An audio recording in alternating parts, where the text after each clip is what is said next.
cocktails. Robert in Santa Maria, California. Hey, Robert, what's up? Good morning, Tom. Say that information about the plastic is great. Oh, thank you. You mean in the newscast? Yeah. Yeah. Okay. My history is I was an advertising genius at one time, and you did something. Bernie was on, and he had that. If you could remember, and I know you can. Your memory is fantastic. Those two sheets. One of what the Democrats have done for the people and what the Republicans have done for the people. That should be his ad all over. Spend all his money on that, because I jumped out of the chair. That's genius. Whoever came up with that idea. Well, you know who should be running that ad is Debbie Wasserman Schultz. I mean, that should be the Democratic Party needs to recover their brand. Yes, definitely. Well, it's too late. I'm an independent, and I wish Bernie had stayed an independent, but he'd have no chance if he'd stayed an independent. Nominated, and when he's nominated, did you know that the independents outnumber the Republicans? Oh yeah, and the Democrats. Yes, 23% of Americans call themselves Republicans. 32 to 33%. On the independents, to replace all the senators and the congressmen, kick them all out. See, Robert, you're playing right into the idea, the thinking process that the Koch brothers and the other radical hard right folks want us all to believe, and that is that it is evil politicians who are destroying this country. It's not evil politicians. There's no shortage of them. I don't disagree with that, but it is an evil system which allows such people to flourish, and in fact basically requires that kind of personality type, that Ted Cruz kind of personality type, outside of a very small state like Vermont. By and large, if you want to be successful in American politics, you've got to be willing to totally sell out to people like the gun manufacturers who are, they've made over $600 million in profits just since Sandy Hook. Yesterday was the third anniversary of Sandy Hook. $600 million in profits. The CEOs are making millions of dollars. And Republicans are willing to totally sell out to them, and some Democrats as well. That's the problem. It is that the Supreme Court has changed the rules of the game. It's like if we had, if MSU and U of M were playing football, and the two colleges what is the agency that oversees college football? What's it called? NCAA. And the NCAA said, we're going to change the rules here. People can carry 3-inch knives on the field, and they can stab each other if they choose to. But only one side, only one team, let's say University of Michigan, decided, okay, we'll go along with that. We're going to carry those knives out on the field. And the other side said, that's wrong. That's unethical. We're not going to do that. Would you say that you've got a bunch of evil people at the University of Michigan? No, it's that they decided to use the new rules to their advantage, whereas the people at Michigan State said, no, we're not. It's a lousy example and obviously a partisan one here, but you get my point, Robert. It's a broken system. Yeah, but we don't want to see Bernie get up there and let them do to him what they did to Obama. We won't get. Yeah, well, see, if Bernie becomes president.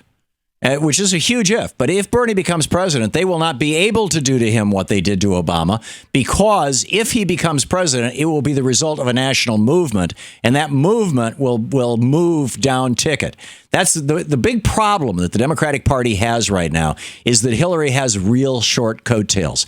There's a lot of people who are very enthusiastic about Hillary, principally because she's, a lot of name recognition, and she's been in politics for a long time. She's done a lot of good things, but many people who are most enthusiastic about her are enthusiastic about her because she's a woman, our first female president. I'm enthusiastic about having a female president. I think it's a wonderful thing. It would be an absolutely wonderful thing, and I think Hillary Clinton would probably make a pretty good president.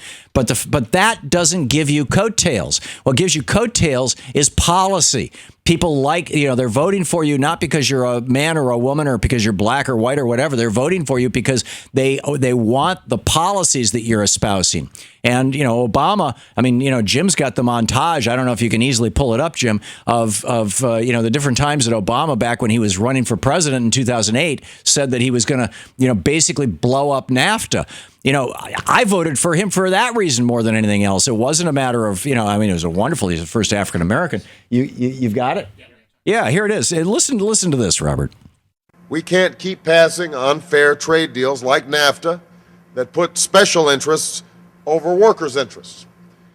And it's because of this long-standing commitment to working families that I will not sign any trade agreement as president that does not have protections for our environment and protections for American workers.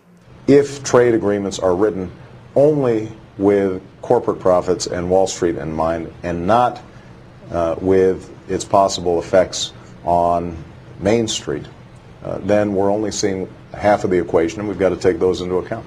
But what I refuse to accept is that we have to sign trade deals like the South Korea agreement that are bad for American workers. What I oppose and what I will always oppose are trade deals that put the interests of Wall Street ahead of the interests of American workers. That's why I oppose NAFTA. That's why I voted against CAFTA. That's why it didn't make sense to normalize trade relations with China without asking more from China. I will oppose the Colombia Free Trade Agreement if George Bush is insistent on sending it to Congress, because the violence against unions in Colombia would make a mockery of the very labor protections that we've insisted be included in these kinds of agreements. You can trust me when I say that whenever trade deals we negotiate come to my desk, they are going to be good for American workers, that they'll have powerful labor and environmental protections, and that we will enforce those protections. These are the battles we should be fighting. You scrap NAFTA, Senator Obama, or fix it? I would immediately call the President of Mexico, the President of Canada, to try to amend NAFTA, because I think that we can get labor agreements in that agreement right now. And it should reflect the basic principle that our trade agreements should not just be good for Wall Street, it should also be good for Main Street. And the problem that we've had is that we've had corporate lobbyists oftentimes involved in negotiating these trade agreements, but the AFL-CIO hasn't been involved. Ordinary working people have not been involved. And we've got to make sure that our agreements are good for everybody, because globalization right now is creating winners and losers. But the problem is it's the same winners and the same losers each and every time. And oddly enough, when he was negotiating the TPP, he refused to allow the AFL-CIO into the room.